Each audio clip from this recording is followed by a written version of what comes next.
दोस्तों आज के इस क्लास में बात करने वाले हैं इंग्लिश 100 मार्क्स के बारे में, जो कि बिहार बोर्ड परीक्षा के लिए बहुत ही खास है। आप लोग को पता होना चाहिए कि आपका क्लास 12 का इंग्लिश 100 मार्क्स का सिलेबस आखिर क्या है। ऑलरेडी हम वीडियो बना चुके हैं, अगर आप नहीं देखे हैं तो देख लीजिएगा, डिस्क्रिप्शन में भी हम लिंक आपको दे देंगे। आज यहां पे बात करने वाले हैं अपना जो इंग्लिश 100 मार्क्स है, उसमें देखिए दो सेक्शंस है। पहला एक है प्रोज सेक्शन, दूसरा पोएट्री सेक्शन। हालांकि ग्रामर वगैरह भी आता है, प्रोज और पोएट्री, तो दो सेक्शन हुआ। तो पहला सेक्शन जो है प्रोज, और उसका पहला चैप्टर जो है इंडियन सिविलाइजेशन कल्चर, जो कि लिखा गया महात्मा गांधी जी के द्वारा, उसके सारांश के बारे में देखने वाले हैं, यानी समरी को देखेंगे। और आपको सिर्फ बताएंगे नहीं, बल्कि आपको इस तरीके से आपको पढ़ाएंगे, एक तरफ इंग्लिश एक तरफ हिंदी, और आपको एक एक वर्ड का मीनिंग आपको बताते चलेंगे कि आपको हर एक चीज याद हो जाए, आपको समझ में आ जाए। इसके बाद आपको रटने की जरूरत नहीं पड़े। आप अगर अभी तक समरी वगैरह का कोई भी वीडियो देखें या फिर कोई भी और जगह से आप पढ़े हैं, तो ऑब्वियसली एक बार आप यहां से पहले कंप्लीट करके देखिए कि आपको कौन सा आसान रहता है, और आपको जो आसान लगे वो आप प्रॉपर्ली याद कर लीजिएगा, ठीक है। ताकि आप अपने एग्जाम में जब बोला जाए कि इंडियन सिविलाइजेशन कल्चर का समरी लिखे, सारांश लिखे, क्योंकि हर बार एग्जाम में आता ही है सारांश लिखने को, तो इसलिए सारांश तो आपको कंपलसरी है कि आपको देखना होगा।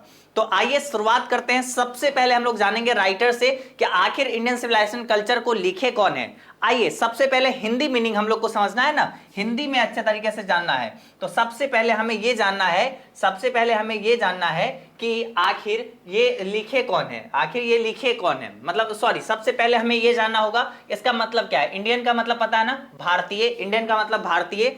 सिविलाइजेशन का मतलब क्या होता है, सिविलाइजेशन का मतलब होता है सभ्यता, ठीक है, सभ्यता। और कल्चर का मतलब संस्कृति, यानी भारतीय सभ्यता और संस्कृति, ठीक है। भारतीय, इंडियन मतलब भारतीय, सिविलाइजेशन मतलब सभ्यता, कल्चर मतलब संस्कृति, भारतीय सभ्यता एंड मतलब और संस्कृति, ठीक है। तो चैप्टर का मतलब आपको समझ में आ रहा है ना कि भारतीय सभ्यता और संस्कृति के बारे में चर्चा किया गया इस पूरे चैप्टर में। अब यहां पे इसको लिखे कौन है, सबसे बड़ी सवाल ये है। तो अपने लिखे हैं यहां पे महात्मा गांधी जी, एम गांधी, महात्मा गांधी, मोहनदास करमचंद गांधी, यहां पे इस चैप्टर को लिखे हैं, ठीक है। इस चैप्टर को लिखे कौन है, ये आपके एग्जाम में बार बार सवाल आती रही है, तो इसलिए इसको देख लीजिएगा अच्छे से, ठीक है। चलिए आगे बढ़ते हैं। सबसे ज्यादा इंपॉर्टेंट ये सवाल है, ठीक है। आपके एग्जाम में बार बार ये बोला जाता है कि इंडियन सिविलाइजेशन कल्चर को कौन लिखे हैं, तो इसको लिखे हैं महात्मा गांधी जी, एम गांधी, मोहनदास करमचंद गांधी। अब आइए जानते हैं इनका जन्म कब हुआ है। इनका जन्म हुआ है 2 अक्टूबर 1869, यानी 2 अक्टूबर 1869 को इनका जन्म हुआ है। कहां पे, पोरबंदर इन गुजरात, गुजरात के पोरबंदर में इनका जन्म हुआ था, ठीक है। तो ये डेट आपको याद रखनी है। उसके बाद एक और चीज आपको याद रखनी है, इनका निधन कब हुआ, ये डाइड कब किए। तो 13 जनवरी 1948, कब, यानी 30 जनवरी 1948 को कहां पे, कंपाउंड ऑफ बिरला में इनका निधन हुआ था, ठीक है। तो ये आपको कुल मिला के ये तीन चीज आपको याद रखना है। सबसे पहला राइटर कौन हुए इंडियन सिविलाइजेशन कल्चर का, तो महात्मा गांधी जी। अब महात्मा गांधी जी के बारे में देखिए, तो इनका जन्म कब हुआ ये आपको याद रखना ही है। उसके बाद इनका निधन कब हुआ ये आपको याद रखना ही है। तो यहां पे कुल मिला के ये तीन चीज तो सबसे पहले आपको याद रखनी है। उसके बाद Mahatma Gandhi is known as father of nation. आप जानते हैं फादर ऑफ नेशन हमारा कौन सा है, राष्ट्रपिता के रूप में कौन से जाने जाते हैं, महात्मा गांधी जी। महात्मा गांधी जी को हम लोग प्यार से बापू भी कहते हैं, तो ये भी आपको पता होगी, बचपन से आप लोग सुनते आ रहे हैं, पढ़ रहे हैं, नारा लगाते आए हैं। तो ये हो गया, मतलब अपना राइटर के बारे में जान लिए कि भारतीय सभ्यता और संस्कृति जो हमारा चैप्टर है इंडियन सिविलाइजेशन कल्चर, इसको लिखे कौन है, ये कुल मिला के बात हो गई। अब उसके बाद हम लोग सारांश को स्टार्ट करते हैं, समरी को स्टार्ट करते हैं, ठीक है। समरी को भी हम लोग बहुत ही अच्छे से हम लोग देखेंगे, तो चलिए उसको भी हम लोग स्टार्ट कर देते हैं। चलिए, तो यहां पे पहला लाइन से हम लोग शुरू करते हैं, पहला लाइन से देखना स्टार्ट करते हैं, ओके। तो आप लोग सब लोग पेशेंस बना के और अच्छे से देखिए, पूरा माइंड इधर आपका कंसंट्रेट होना चाहिए। और आप लोग अगर फुल आपका माइंड कंसंट्रेट यहां पे रहेगा, मेरा मानना है आपको 100% एक एक लाइन आपको याद हो जाएगी। चलिए तो स्टार्ट करते हैं। This essay Indian civilisation and culture, क्या है यहां पे क्या है, चलिए स्टार्ट करते हैं।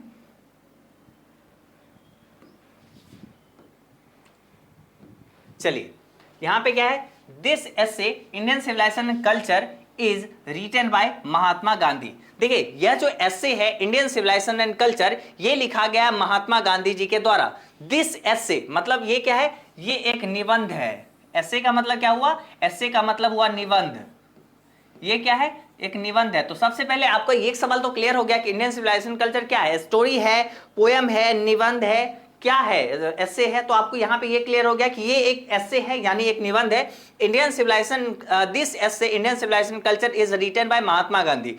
दूसरा आपका क्लियर हुआ कि ये महात्मा गांधी जी के द्वारा लिखा गया है, यह निबंध Indian civilisation culture Mahatma Gandhi ji के द्वारा लिखा गया है। Who is known as father of nation, ठीक है, जो राष्ट्रपिता के रूप में जाने जाते हैं, जिन्हें राष्ट्र के पिता के रूप में जाना जाता है, ठीक है। और आगे देखिए, he was born on 2 October 1869 at Porbandar in Gujarat. उनका जन्म 2 अक्टूबर 1869 को पोरबंदर गुजरात में हुआ था। In this essay, Mahatma Gandhi has highlighted the salient feature of Indian civilization and culture. इस ऐसे में, इस निबंध में महात्मा गांधी जी भारतीय सभ्यता और संस्कृति के मुख्य विशेषताओं को जो है, मुख्य विशेषताओं पर प्रकाश डाले हैं, हाईलाइट किए हैं। हाईलाइट का मतलब क्या होता है, हाईलाइटेड का मतलब क्या होता है, प्रकाश डालना। किस पे, सैलेंट फीचर, जो हमारी मुख्य विशेषताएं हैं उस पे। कौन सी मुख्य विशेषताएं, तो जो हमारे भारतीय सभ्यता है, जो संस्कृति है उस पे, ठीक है, जो हमारी भारतीय सभ्यता है, संस्कृति है उस पे। तो यहां पे कुल मिला के बात क्या हुई, एक बार फिर से देख लीजिए। This essay Indian civilisation culture is written by Mahatma Gandhi. ये जो निबंध है ये लिखा गया है महात्मा गांधी जी के द्वारा। Who is known as father of nation, जो राष्ट्रपिता के रूप में जाने जाते हैं। He was born on 2 October 1869 at Porbandar in Gujarat. उनका जन्म 2 अक्टूबर 1869 को पोरबंदर गुजरात में हुआ था। आगे देखिए, in this essay Mahatma Gandhi has highlighted the salient feature of Indian civilisation and culture. और इस निबंध में जो है महात्मा गांधी भारतीय सभ्यता और संस्कृति के मुख्य विशेषताओं पर प्रकाश डाले हैं, उसको हाईलाइट किए हैं। तो कुल मिला के इस पैराग्राफ में ये हो गई। चलिए अगला पैराग्राफ देखते हैं। लेकिन हाँ, एक और चीज आप लोग ये नहीं करना कि एग्जाम में अगर बोला जाए कि इंडियन सिविलाइजेशन कल्चर का सारांश लिखने को अगर बोला जाए तो आप करना, एक साइड इंग्लिश लिख देना, एक तरफ हिंदी लिख देना। बस टीचर उठेगा, टोटल का टोटल मार्क्स काट लेगा, कहेगा बब्बुआ तो कहीं से छाप के आया है। तो इसलिए आपको क्या करना है, सिर्फ इंग्लिश लिखना है। हिंदी बस हम आपको समझने के लिए दिए हैं कि आपको पढ़ना आसान हो जाए, ठीक है, पढ़ना आपको आसान हो जाए, बस इसके लिए यहाँ पे दिया गया है। अब चलिए यहाँ पे अगला हमारे पास पैराग्राफ क्या है। He says that foundation of Indian civilisation is far better than the western civilisation. ठीक है, यहां पे क्या हुआ है कि वह कहते हैं कि भारतीय सभ्यता की नींव जो है, फाउंडेशन जो है हमारा, भारतीय सभ्यता की फाउंडेशन जो है वो क्या है, far better than the western civilisation. वो कहीं बहुत ज्यादा बेहतर है, किससे, वेस्टर्न सिविलाइजेशन से कहीं ज्यादा वो बेहतर है। तो यहां पे ऐसा महात्मा गांधी जी कहते हैं, ठीक है। चलिए, तो ये यहां पे बोले हैं कि वो कहते हैं कि भारतीय सभ्यता की नींव जो है, भारतीय सभ्यता की नींव पश्चिमी सभ्यता से कहीं बेहतर है और दुनिया में हमारी सभ्यता को कोई नहीं पीछा कर सकता। And our civilisation can not be beaten in the world. हमारी सभ्यता को पूरा विश्व में कोई भी पीछा नहीं कर सकता। क्योंकि we are following the path that our ancestors made for us. हम लोग उस रास्ते पे चलते हैं, उस रास्ते को हम लोग फॉलो करते हैं जो हमारे पूर्वजों ने, जो हमारे एंसेस्टर्स ने हमारे लिए बनाया है कि बाबू इस रास्ते पे चलो, ऐसे काम करो, ऐसे करो, तुम्हें ऐसे अपना सभ्यता को बचाना है और तुम्हें नियम कायदे जो भी सिखाए हैं उसको फॉलो करते हैं हम लोग, ऑब्वियसली। तो इसलिए हमारी सभ्यता को कोई भी पीछे नहीं कर सकता है, यहां पे महात्मा गांधी जी कहते हैं। क्या यहां पे बताए, he says that foundation of Indian civilisation is far better than the western civilisation. ये जो भारतीय सभ्यता की जो नींव है ये कहीं ज्यादा पश्चिमी सभ्यता से बेहतर है।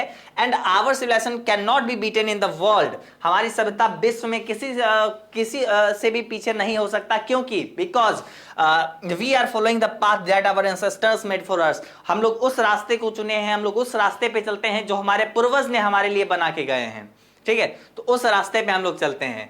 उसके बाद अगला यहाँ पे पैराग्राफ में देखिए क्या लिखा हुआ है। यहाँ पे है, there is a charge against us by western people that we are ignorant and stolid. ठीक है, कुछ चार्ज लगाए गए हमारे खिलाफ जो है पश्चिमी देशों की तरफ से, कुछ हमारे तरफ जो आरोप लगाए गए। चार्ज का मतलब क्या हुआ, चार्ज अगेंस्ट अस मतलब हमारे खिलाफ आरोप लगाए गए हैं वेस्टर्न पीपुल के द्वारा, ठीक है, बाय वेस्टर्न पीपुल के द्वारा, that we are ignorant and stolid, कि हम लोग अज्ञानी और मंद बुद्धि हैं। इग्नोरेंट मतलब अज्ञानी और स्टोलिड मतलब मंद बुद्धि है। हम लोग इग्नोरेंट एंड स्टोलिड हैं, हम लोग अज्ञानी और मंद बुद्धि के हैं।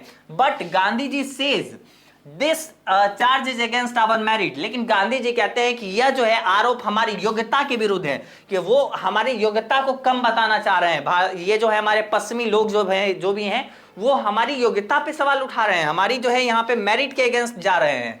तो ऐसा नहीं है। We can also do everything but our civilisation does not give us permission to do so. हम लोग वो सारा चीज कर सकते हैं जो कि वेस्टर्न सिविलाइजेशन करते हैं, और हम लोग ऐसा इसलिए नहीं करते हैं क्योंकि हमारी जो सभ्यता है, हमारी जो संस्कृति है, वो हमें वो करने की इजाजत नहीं देती है। हालांकि देखिए काफी ऐसा हो गया है कि अब हर लोग फॉलो करने लगे हैं वेस्टर्न सिविलाइजेशन को और उसके तरफ खींचे चले जा रहे हैं, लेकिन अभी भी बहुत सारा ऐसा चीज है जो कि हमें उससे बहुत अलग बनाती है और उससे बहुत खास बनाती है। और अभी बात करने वाले हैं उसके बारे में। अभी तो फिलहाल ये आपको समझ में आ गया कि पश्चिमी लोग द्वारा हमारे खिलाफ आरोप लगाया गया है कि हम अज्ञानी और मंदबुद्धि के हैं, लेकिन गांधी जी कहते हैं कि आरोप हमारी योग्यता के विरुद्ध है। हम सब कुछ कर सकते हैं जो कि वेस्टर्न सिविलाइजेशन करते हैं, पश्चिमी देश करते हैं, लेकिन हमारी सभ्यता हमें ऐसे करने को अनुमति नहीं देती है, इजाजत नहीं देती है। हमारी सभ्यता जो है हमें सभ्य बनाती है, मानव बनाती है। ठीक है, आगे यहां पे देखिए गांधी जी सेज दैट, गांधी जी कहते हैं our ancestors preferred village to cities, हमारी जो पूर्वज है वो लोग मतलब शहर के अपेक्षा गांव को चुने। प्रेफर जो है विलेज टू सिटीज, मतलब शहरों के अपेक्षा गांव को चुने हमारे पूर्वज, बिकॉज क्योंकि they knew cities are full of, वो जानते थे कि सिटी जो भी शहर है उसमें भरा रहता है क्या चीज से, वाइसेस मतलब विद्रोहियों से, क्राइम्स मतलब अपराधों से, रॉबर्स मतलब लुटेरों से, एंड थेफ्ट्स मतलब चोरों से। ठीक है, वो जानते थे कि शहर जो है भरा रहता है विद्रोहियों, आरोपियों और लुटेरों से और चोरों से, इस सब से भरा रहता है। But in village people live in peace, लेकिन गांव में क्या होता है कि लोग जो है पीस में रहते हैं, शांति से रहते हैं, कोई टेंशन नहीं है। कहां वो कोलाहल, कहां वो उतना बेचैनी, सब शांत रहते हैं, प्रेम भाव से सब लोग साथ रहते हैं। Gandhi ji says that mind is a restless bird, Gandhi ji कहते हैं कि मन एक बेचैन पक्षी है। Mind is a restless bird, Gandhi ji says that mind is a restless bird, Gandhi ji कहते हैं कि ये जो है हमारा मन जो है एक बेचैन पक्षी है। The more it get the more it want, जितना इसको मिलता है उतना ही और चाहता है।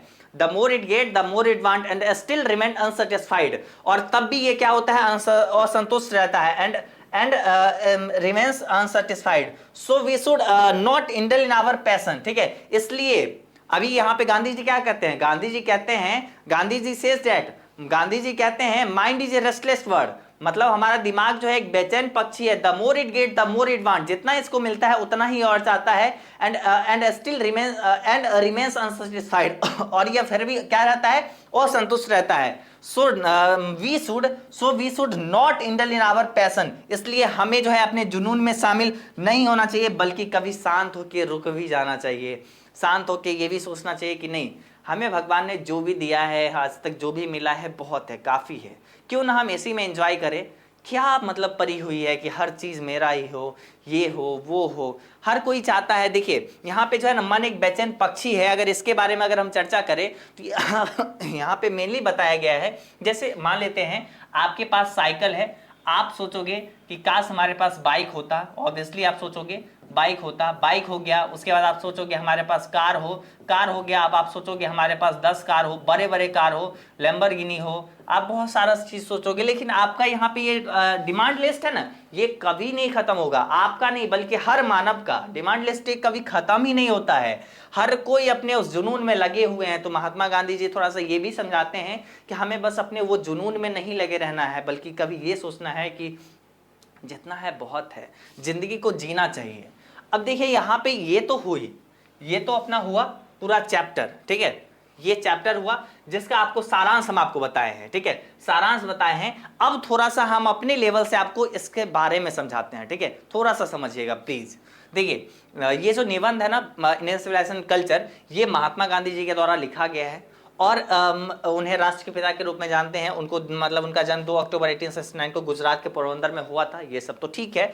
उसके बाद इस निबंध में महात्मा गांधी जी भारतीय सभ्यता और संस्कृति के मुख्य विशेषताओं पर प्रकाश डाले हैं। ठीक है, इस जो है निबंध में ये क्या किए हैं, मतलब जो भी भारतीय सभ्यता है और संस्कृति है उसके मुख्य विशेषताओं पर प्रकाश इन्होंने डाले हैं। उसके बाद आगे यहाँ पे क्या बताया गया है, यहाँ पे है कि वे कहते हैं कि भारतीय सभ्यता की नींव जो है पश्चिमी सभ्यता से कहीं बेहतर है। देखिए, पश्चिमी सभ्यता में आप देखोगे लोग क्या करते हैं, बहुत सारा चीज, उनका खाने का तरीका अलग है, खाने का भोजन का टाइप अलग है।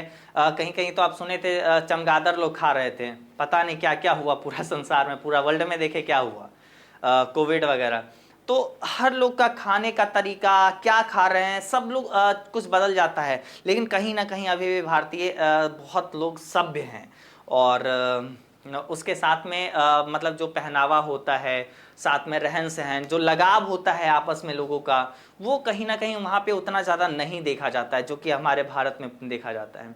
आप सोचिए ना कि अगर आप बिहार में हैं, अगर आप मान लेते हैं आप एक छोटा सा शहर से हैं और आप दूसरे शहर गए और आपके शहर के अगर कोई लोग मिल जाते हैं तो अरे भाई साहब आप कहाँ से हैं, हम भी वहीं से हैं, अच्छा अच्छा आप वहाँ से हैं, मतलब एक होता है, एक लगाव सा हो जाता है। और वहाँ वगैरह ऐसा नहीं होता है वेस्टर्न सिविलाइजेशन में। तो ये जो है ना, ये हमारे पूर्वज ने हमें एक रास्ता दिखाया है कि इस तरीके से अपने बड़ों का आदर करना है, छोटों के साथ प्यार करना है। तो अच्छे से मतलब वो बताए हुए हैं, एक डेडलाइन बनाए हुए हैं कि बाबू अगर इस तरीके से चलोगे जीवन में अच्छा करोगे। अभी भी आप देखोगे बहुत सारे लोग ऐसे मिलेंगे आपको जो कि आपको बहुत सारे चीज बताएंगे, सिखाएंगे। तो ये सारा चीज है हमारी सभ्यता के बारे में, महात्मा गांधी जी ये सारा चीज बोले हैं। और साथ ही साथ आगे क्या बताया है उसको चलिए देखते हैं। साथ में ये भी तो बोले हैं कि हमारे भारतीय सभ्यता का जो नींव है ना, ये इतना मजबूत है कि कोई भी, पूरा वर्ल्ड में कोई भी इसे पीछा नहीं कर सकता है। ठीक है, इससे पीछा कोई नहीं कर सकता है। पश्चिमी लोग हमारे खिलाफ आरोप लगाते हैं कि हम लोग अज्ञानी और मंद बुद्धि के हैं। अगर हम लोग मान लेते हैं, अगर उतना ज़्यादा शौक नहीं रखते हैं, उतना ज़्यादा शौक नहीं रखते हैं, इसका ये मतलब नहीं कि हम लोग अज्ञानी और मंद बुद्धि के हो गए। ये यहाँ पे आरोप लगाया गया वेस्टर्न सिविलाइजेशन के द्वारा। जो पश्चिमी लोग हैं, पश्चिमी लोग में आपके बहुत सारे देश आ जाते हैं, बड़े बड़े जो अधिकार करके यहाँ से भी गए, और वो सारे देश के बारे में यहाँ पे बोला गया है कि वो लोग हम लोग को बताते हैं कि हम लोग अज्ञानी हैं, मंद बुद्धि के हैं। तो गांधी जी कहते नहीं, ये तो ऐसा बात नहीं है, आप जो आरोप लगा रहे हैं वो कतई गलत है।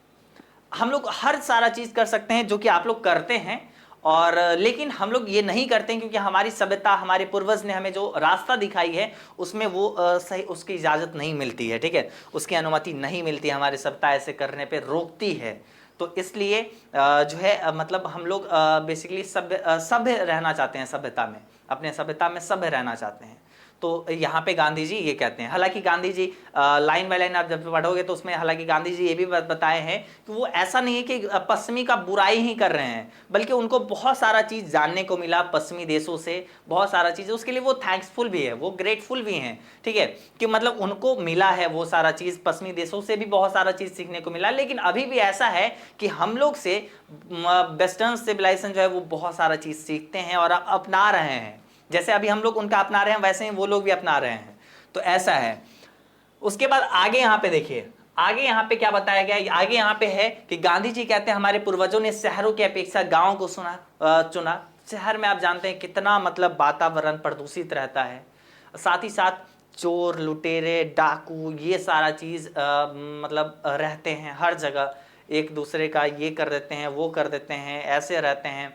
उसके बाद कोलाहल कितना रहता है इस मतलब पूरे इस संसार में, जो भी कोलाहल रहता है वो आपको ज़्यादातर शहर में ही देखने को मिलेगा। जो शांति रहती है वो अक्सर आपको गांव में मिलेगी।